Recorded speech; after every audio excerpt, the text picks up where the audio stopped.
And welcome to my another video. तो आज हम लोग डाइजेस्टिव सिस्टम के बारे में पढ़ेंगे, वो भी बहुत इजी तरीके से पढ़ेंगे। ठीक है, अगर आप लोगों को समझ में नहीं आता है तो आप इस वीडियो को पूरा एंड तक ज़रूर देखें, आपको डेफिनेटली समझ में आएगा। ठीक है, तो आज हम लोग डाइजेस्टिव सिस्टम को कवर करने वाले हैं। ठीक है, तो सबसे पहले कि डाइजेस्टिव सिस्टम होता क्या है। डाइजेस्टिव सिस्टम होता क्या है, तो कोई भी सिस्टम बनने से पहले हम लोग का क्या बनता है, ऑर्गन बनता है। ऑर्गन बनने से भी पहले क्या बनता है, तो हमारा टिश्यू बनता है। और टिश्यू किससे बना हुआ होता है, तो सेल से मिलके बना होता है। तो हमारे बॉडी का सबसे स्मॉलेस्ट और सबसे फंक्शनल स्ट्रक्चरल यूनिट किसको बोलते हैं, तो सेल को बोलते हैं। ठीक है, बहुत सारे छोटे छोटे सेल मिलके टिश्यू बनते हैं। टिश्यू मिलके बहुत सारे अलग अलग टिश्यू मिलके क्या बनते हैं, ऑर्गन बनते हैं। ठीक है, और बहुत सारे ऑर्गन मिलके हमारा एक सिस्टम बनाता है, जिसमें हमारा एक डाइजेस्टिव सिस्टम बनता है। ठीक है, जैसे रेस्पिरेटरी सिस्टम हो गया, डाइजेस्टिव सिस्टम हो गया, इसी तरह से सिस्टम बनता है। ठीक है, और वही बहुत सारे सिस्टम को, अलग अलग सिस्टम को सबको कंबाइन कर दिया जाए तो हमारा पूरा बॉडी का फॉर्मेशन होता है।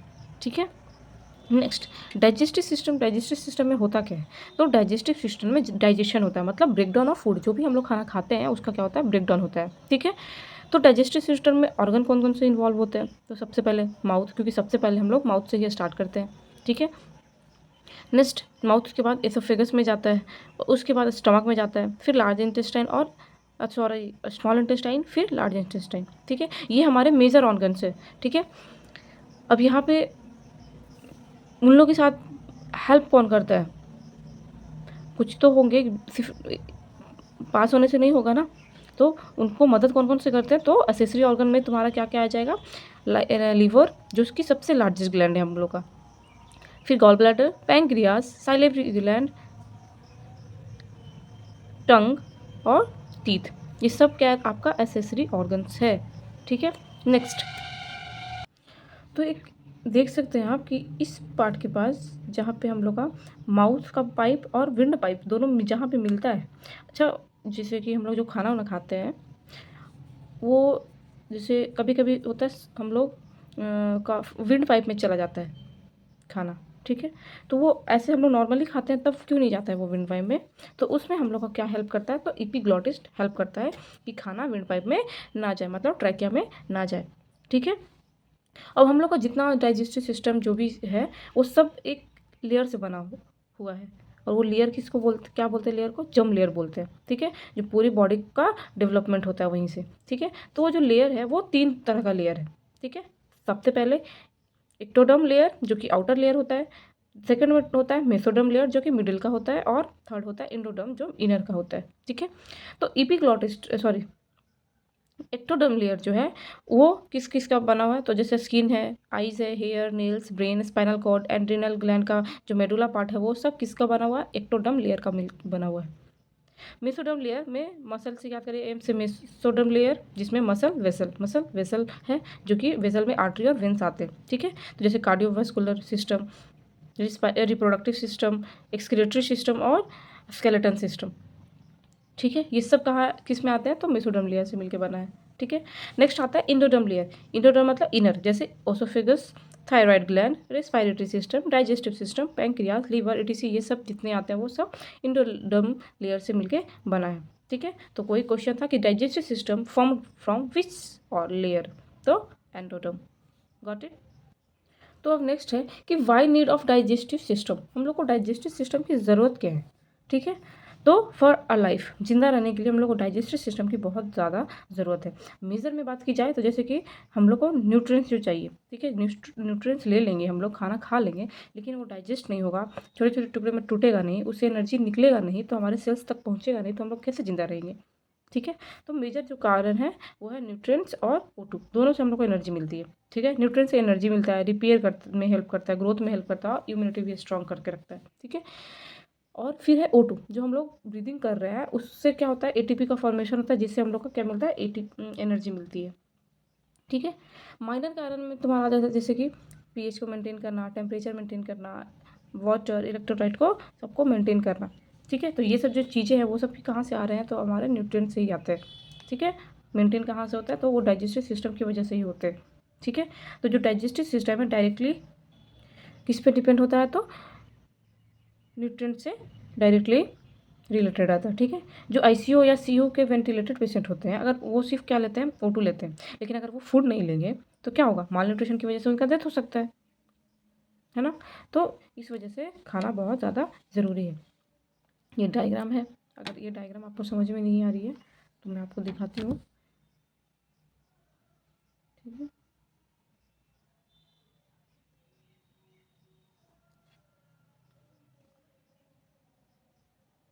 ये हमारा डाइजेस्टिव सिस्टम का पूरा डायग्राम है। ठीक है, जहाँ से हम लोग को फूड जब हम माउथ से लेते हैं, ठीक है, तो यहाँ क्या क्या है, पैलेट है, यूवेला है, टंग है, टीथ है। ठीक है, ये सब की हेल्प से च्यूइंग करते करते हम लोग का क्या, यहाँ पे सैलिवरी ग्लैंड भी होता है। ठीक है, जिसमें सब टाइप क्या क्या होता है, तो सब लिंगुअल होता है, सब मैंडिबुलर होता है, पैरा पैरोटिड ग्लैंड होता है सब यहाँ। ठीक है, और यहाँ क्या होता है, फॉर्नेक्स, इसोफिगस। तो यहाँ से फूड होकर कहाँ से, इसोफिगस से होकर हमारे स्टमक तक जाता है। ठीक है, तो जैसे हम लोग यहाँ पे जो भी फूड पार्टिकल लिए, ठीक है, तो उसको माउथ क्या कर रहा है, माउथ और टीथ मिलकर उसको च्यूइंग करके तोड़ने में क्या कर रहा है, मदद कर रहा है फूड पार्टिकल को, ताकि वो आगे जा सके। तो जो टीथ में की मदद से फूड को क्रश करेंगे, ठीक है, तो वो जो कौन सा कहलाएगा, तो वो मैकेनिकल डाइजेशन कहलाएगा। ठीक है, नेक्स्ट जो फूड पार्टिकल धीरे धीरे जो है आगे जाएंगे, एसोफेगस से होकर कहाँ जाएंगे, स्टमक में जाएंगे। तो स्टमक में जो HCl होगा, एसिड जो होता है प्रेजेंट, ठीक है, वो क्या करता है, फूड को सब और भी छोटा, यहाँ तो छोटा हो गया, यहाँ और छोटा करने में मदद करता है, स्मॉल पार्टिकल्स में तोड़ने में मदद करता है HCl। ठीक है, HCl एक केमिकल है और फूड पार्टिकल को तोड़ रहा है, तो वो कौन सा डाइजेशन कहलाएगा, तो केमिकल डाइजेशन, क्योंकि यहाँ केमिकल की वजह से हो रहा है, वहाँ मशीन की वजह से हो रहा था। मशीन कौन सा है, तो हमारा टीथ जो है। ठीक है, नेक्स्ट उसके बाद छोटे छोटे टुकड़े होने के बाद वो कहाँ आएगा, स्मॉल इंटेस्टाइन में आएगा। ठीक है, यहाँ से ब्लड वेसल ये सब निकले हुए हैं, ठीक है, जुड़े हुए हैं, तो वो जो न्यूट्रिएंट्स हम लोग खाए हैं वो सब क्या होगा, धीरे धीरे सारा ऑब्जर्व होगा। ठीक है, जिसको जो चाहिए वो अपना लेगा सेल। ठीक है, ऑब्जर्व होगा, यहाँ पे ब्लड वेसल ऑब्जर्व करेगा न्यूट्रिएंट्स। ठीक है, this pipe observe the nutrients from food like carbohydrate, protein, fat, vitamins, minerals, ये सब क्या करेगा, ऑब्जर्व करेगा। ठीक है, उसके बाद वो कहाँ आएगा, तो लार्ज इंटेस्टाइन में आएगा।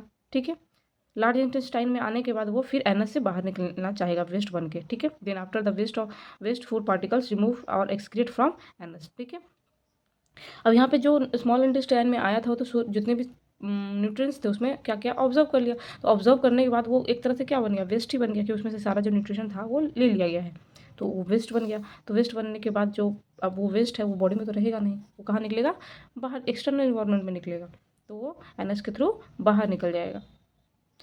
अब एक क्वेश्चन था कि जो हमारे पेट में HCl है वो एसिड है, तो वो नुकसान क्यों नहीं कर रहा है हमारे पेट को। ठीक है, तो जो हमारे स्टमक की लेयर को HCl से म्यूकस बाइकार्बोनेट बैरियर बचाता है। कौन बचाता है, तो म्यूकस बाइकार्बोनेट बैरियर बचाता है और rapid generation of epithelial cell का करवाता है। ठीक है, नेक्स्ट है adult requirement for nutrients. Adult में न्यूट्रिशन कितना रिक्वायर्ड होता है पर डे। ठीक है, तो फैट जो है वो 0.1 से लेके 1 ग्राम पर kg पर डे हम लोग को चाहिए होगा।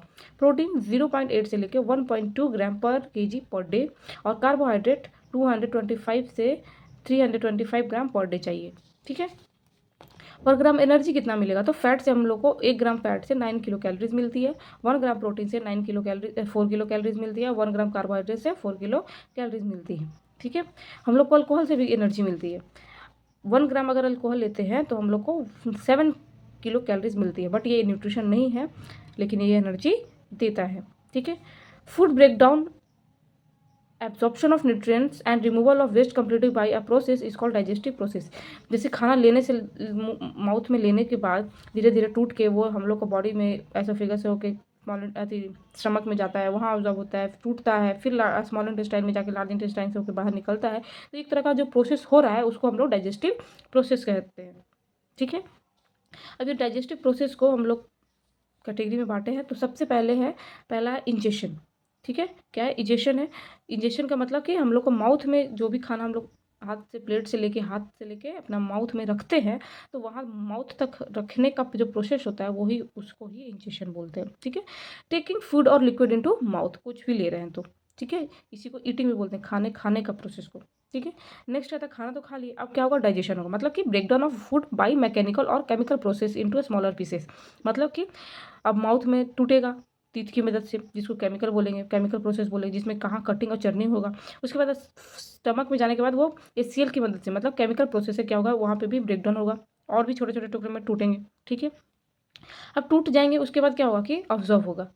क्या होगा, ऑब्जॉर्व होगा, मतलब कि एब्जॉर्प्शन। ठीक है, taking up small digested molecules जैसे glucose, amino acid, fatty acid into blood through epithelial cell of GIT। ठीक है, मतलब कि जो हम लोग को डाइजेस्टेड फूड जो लिए उसके जो छोटे छोटे मॉलिक्यूल्स है जैसे glucose, amino acid, fatty acid, etc into कहाँ जाएगा वो, अब ब्लड में जाएगा। किसके थ्रू, तो एपिथेलियल सेल की वजह से ऑब्जॉर्व होगा। ठीक, नेक्स्ट एसिमिलेशन, ऑब्जॉर्व हो गया। अब एसिमिलेशन मतलब अब वहाँ से क्या करेंगे कि absorb this nutrients by blood cell for growth. अब जो ब्लड वेसल में आ गया है, हम लोग का ब्लड में आ गया है न्यूट्रिएंट्स, तो उसको ब्लड से हम लोग को सेल तक तो चाहिए, तो हम लोग क्या करेंगे, मतलब कि जो सेल है वो क्या करेगा कि ब्लड से अपना न्यूट्रिएंट्स लेगा। वो क्या करने में मदद करता है, तो वो लेने के बाद उसको ग्रोथ में मदद करेगा, रिपेयर में मदद करेगा और एनर्जी देगा। ठीक है, अब यहाँ तक जो था न्यूट्रिएंट्स वो ऑब्जर्व हो गया, ले लिया गया सेल तक। तो अब क्या होगा, सेल तक लेने के बाद क्या होगा, वो उसके बाद जो प्रोसेस होगा, जो वेस्ट निकलेगा हमारे बॉडी से, उस प्रोसेस को इजेशन, डिफिकेशन और एक्सक्रिएशन बोलेंगे। ठीक है, मतलब waste undigested substance, bacteria cells slough from lining of GIT lives body through anus, मतलब जो भी वेस्ट है, ठीक है, अनडाइजेस्टेड सब्सटेंस है, बैक्टीरिया सेल का स्लग फ्रॉम लाइनिंग GIT से का, वो सब जो है वो बॉडी से क्या होगा, वेस्ट वाल बनकर बाहर निकल जाएगा। अब हम लोग सारे प्रोसेस को डिटेल में पढ़ेंगे। तो इजेशन में बताइए कि taking food into mouth, mouth में रखने को ही क्या बोलते हैं, इजेशन बोलते हैं, जो कि हमारा डाइजेशन का सबसे पहला स्टेप होता है। ठीक है, तो by chewing the food called mastication, chewing of food को ही क्या बोलते हैं, मैस्टिकेशन बोलते हैं, मैशना। ठीक है, तोड़ना।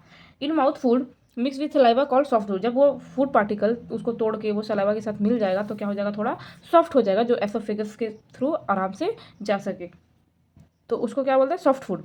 अब soft food in mouth called, अब उसको भी जो सलाइवा के साथ मिल गया तो सॉफ्ट बोलेंगे। अब वो सॉफ्ट फूड माउथ में है, ठीक है, तो उसको सॉफ्ट फूड वॉल बोलेंगे, जिसको हम लोग बोलस बोलते हैं। क्या बोलते हैं, बोलस बोलते हैं। अब है डाइजेशन। डाइजेशन में क्या होता है कि कॉम्प्लेक्स फूड होता है, ब्रेकडाउन होता है सिंपल फूड में, जिसको स्मॉल पार्टिकल्स बोलते हैं। ठीक है, उसमें क्या होगा, वो टूटेगा। नेक्स्ट डाइजेशन में दो होगा, च्यूमिंग होगा, और उसके बाद जो च्यूमिंग करने का प्रोसेस हुआ वो स्टमक चर्निंग करेगा, तोड़ेगा उसको, वो मैकेनिकल प्रोसेस हो गया, मतलब मैकेनिकल डाइजेशन हो गया। जो वहाँ पे HCl जो है वो फूड का ब्रेकडाउन करेगा, तो वो केमिकल डाइजेशन होगा। डाइजेशन मोस्टली इन स्मॉल, पूरे तरह से डाइजेशन हमारा कहाँ होता है, तो स्मॉल इंटेस्टाइन में होता है। ये बहुत इंपॉर्टेंट क्वेश्चन भी आता है यहाँ से। ठीक है, कि डाइजेशन मोस्टली कहाँ सबसे ज़्यादा डाइजेस्ट होता है, तो वो सबसे ज़्यादा स्मॉल इंटेस्टाइन में होता है। ठीक है, जो कि स्टार्ट फ्रॉम माउथ, माउथ से ही क्या होता है, स्टार्ट हो जाता है। ठीक है, जो कि जो कार्ब्स है वो अमाइलेज में चेंज होगा। ठीक है, आफ्टर डाइजेशन इन प्रोडक्ट क्या होगा, तो ग्लूकोज फ्रॉम कार्बोहाइड्रेट, मतलब कार्ब्स से क्या बनेगा, ग्लूकोज बनेगा, प्रोटीन से अमीनो एसिड बनेगा, फैट से फैटी एसिड बनेगा। ठीक है, नेक्स्ट है absorption. Digested nutrients transport into blood vessel and vessel called absorption. जो डाइजेशन वाला फूड था वो पाइप से मतलब ब्लड वेसल की ओर जाएगा, अपने अपना न्यूट्रिशन ऑब्जर्व करेगा, तो उसको ही क्या बोलते हैं, अब्जॉर्प्शन बोलते हैं। ठीक है, अब यहाँ पे छोटे छोटे जो ब्लड वेसल है यहाँ तक तो आ गया न्यूट्रिएंट्स। ठीक है, उसके बाद क्या होगा, सेल के पास वो क्या होगा, एक्सचेंज होगा। ठीक है, सेल के पास सारा पहुँचेगा। ठीक है, जो कि हम लोग का किस चीज़ में मदद करेगा, तो ग्रोथ, रिपेयर में, एनर्जी देने में मदद करेगा। मैक्सिमम ऑब्जॉर्प्शन ऑफ न्यूट्रिएंट, सबसे ज़्यादा जो न्यूट्रिशन ऑब्जॉर्प्शन होता है वो कहाँ होता है, तो स्मॉल इंटेस्टाइन में होता है। Water and electrolyte maximum large intestine, जो वाटर है, इलेक्ट्रोलाइट्स है, वो कहाँ मैक्सिमम ऑब्जॉर्ब होते हैं, तो वो लार्ज इंटेस्टाइन में होते हैं। ठीक है, अब है एसिमुलेशन। एसिमुलेशन क्या होगा, तो वही use of absorb nutrients by cell, जो ब्लड वेसल चल गया अब वो सेल ऑब्जॉर्व करेगा, तो उसी को एसिमुलेशन बोलते हैं। मतलब कि स्मॉल इंटेस्टाइन से ब्लड वेसल तक जाने का जो प्रोसेस हुआ वो एब्जॉर्प्शन हो गया, बट ब्लड वेसल से सेल तक आने का प्रोसेस को एसिमुलेशन बोलते हैं। ठीक है, नेक्स्ट है इजेशन, एक्सक्रिएशन और डिफिकेशन। ठीक है, यहाँ जो अनडाइजेस्टेड फूड होगा वो कहाँ रिमूव होगा, रेक्टम और एनस से रिमूव होगा। ठीक है, नेक्स्ट है बोलस। बोलस मतलब सॉफ्ट फूड पार्टिकल। ठीक है, या सॉफ्ट फूड बॉल, तो वो फूड और प्लस सलाइवा जब मिल जाते हैं, फूड और सलाइवा मिलते हैं तो सॉफ्ट फूड बनता है, जिसको बोलस बोलते हैं। अब बोलस मतलब सॉफ्ट फूड पार्टिकल और HCl मिलेगा तो उसको काइम बोलेंगे, सेमी फ्लूइड होता है थोड़ा ये। ठीक है, अब यहाँ वर्ड है कि जैसे स्वेलिंग मतलब निगलना होता है, जो कि सिंपल वर्ड है, लेकिन डिग्ल्यूटेशन टिशन जो वर्ड है वो एक मेडिकल वर्ड है, उसका मतलब ही निगलना होता है, मतलब दोनों के बीच में कन्फ्यूजन नहीं होना है। नेक्स्ट है प्रोपल्सन। प्रोपल्सन का मतलब ये होता है मूवमेंट ऑफ फूड, ठीक है। तो मूवमेंट ऑफ फूड जो होगा वो दो तरीके से होगा। एक होगा स्वेलिंग, जो हम लोग प्रेशर लगाएंगे उस पर, उसको स्वेलोइंग बोलेंगे, ठीक है। एक है पेरिस्टालसिस, इसमें जो है वो मसल प्रेशर लगाता है, जो हमारे बॉडी में मसल होगा वो, जैसे जब तक माउथ में है तब तक हम लोग स्वेलो करेंगे, हम लोग प्रेशर लगा के उसको निगल लेंगे, ठीक है। लेकिन जब वो फूड पार्टिकल हम लोग निगल लेंगे तो उसके बाद क्या होगा, तो उसमें मसल्स जो है वो प्रेशर लगा के एसोफेगस से, जैसे कि यहाँ पे माउथ में हम लोग क्या कर लिए, ले लिए, ठीक है। तो यहाँ पे हम लोग जितना भी हम लोग है च्यूइंग करेंगे, प्रेशर लगाएंगे, उसके बाद हम लोग यहाँ से निगल लेंगे। तो इसके बाद क्या होगा कि एसोफेगस में से जो एसोफेगस लाइन में इस तरह का लाइनिंग होता है, तो वो क्या करेगा, वो प्रेशर लगा के फूड पार्टिकल को नीचे की ओर ढकेलेगा, ठीक है। तो वो जो मसल प्रेशर लगा रहा है उसको हम लोग पेरिस्टालसिस बोलते हैं, ठीक है। तो आज के लिए इतना ही रखते हैं। अगर वीडियो समझ में आया हो तो लाइक करें, अगर इसके आगे पढ़ना है, डिटेल में पढ़नी है, तो आप लोग कमेंट ज़रूर करें, ठीक है। अगर कुछ भी समझ में नहीं आया, कोई टॉपिक अगर फिर से समझना चाहते हैं तो प्लीज़ कमेंट करिए, मैं उसको और डिटेल में समझाऊंगी, ठीक है। नोट्स के लिए भी आप हमको मैसेज कर सकते हैं, कमेंट कर दीजिएगा, नोट्स मैं आपको प्रोवाइड कर दूँगी। Thanks for watching.